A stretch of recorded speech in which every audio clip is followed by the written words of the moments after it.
ಯುವ ನಿಧಿ ಯೋಜನೆಯ ಮತ್ತೊಂದು ಅಪ್ಡೇಟ್ಗೆ ಎಲ್ಲರಿಗೂ ಸ್ವಾಗತ.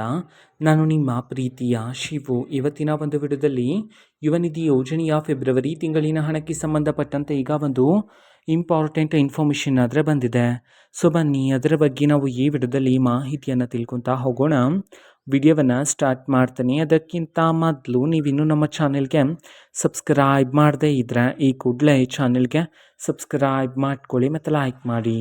ಸೊ ಈಗ ನಾವು ಇನ್ಫಾರ್ಮೇಷನನ್ನು ತಿಳ್ಕೊತಾ ಹೋಗೋಣ. ಸೊ ನೋಡಿ, ಇವತ್ತು ಅಂತಂದರೆ ದಿನಾಂಕ 3/4/2026. ಇವತ್ತು ಯುವ ನಿಧಿ ಯೋಜನೆಯ ಫೆಬ್ರವರಿ ತಿಂಗಳಿನ ಹಣವನ್ನು ಸರ್ಕಾರದ ಕಡೆಯಿಂದ ಈಗಾಗಲೇ ಬಿಡುಗಡೆ ಮಾಡಲಾಗಿದೆ. ಸೊ ಇವತ್ತು ಎಷ್ಟು ಸಾವಿರ ಜನ ವಿದ್ಯಾರ್ಥಿಗಳಾದರೆ ಯುವ ನಿಧಿ ಯೋಜನೆಯ ಫೆಬ್ರವರಿ ತಿಂಗಳಿನ ಹಣವನ್ನು ಇವತ್ತು ರಿಸೀವ್ ಮಾಡಿಕೊಳ್ಳಲಾಗಿದೆ.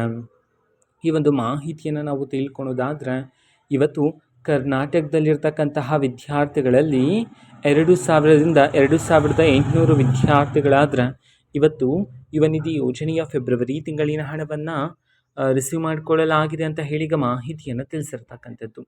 ಓಕೆನಾ. ಸೊ ಇದು ಇವತ್ತಿನ ಒಂದು ವಿಡಿಯೋ. ಇದೇ ರೀತಿ ಇನ್ನು ಹಲವಾರು ಯೋಜನೆಗಳಿಗೆ ಸಂಬಂಧಪಟ್ಟಂತೆ ಮಾಹಿತಿ ಬಂದ ನಂತರ ಆದಷ್ಟು ಬೇಗ ನಾನು ನಿಮಗೆ ಇನ್ಫಾರ್ಮೇಷನನ್ನು ತಿಳಿಸ್ತೇನೆ. ಅದಕ್ಕೋಸ್ಕರ ಚಾನೆಲ್ಗೆ ಸಬ್ಸ್ಕ್ರೈಬ್ ಮಾಡ್ಕೊಳ್ಳಿ. ಮತ್ತೀಗ ನಾವು ಫೇಸ್ಬುಕ್ಕಲ್ಲೂ ಸಹ ಈಗ ವಿಡಿಯೋಸ್ಗಳನ್ನು ಅಪ್ಲೋಡ್ ಮಾಡ್ತಿದ್ದೀವಿ. ಫೇಸ್ಬುಕ್ ಚಾನಲ್ ಲಿಂಕನ್ನು ಡಿಸ್ಕ್ರಿಪ್ಷನ್ ಬಾಕ್ಸಲ್ಲಿ ಕೊಟ್ಟಿರ್ತಾನೆ, ಕ್ಲಿಕ್ ಮಾಡಿಬಿಟ್ಟು ಫಾಲೋ ಮಾಡಿ. ಓಕೆನಾ. So thank you, bye.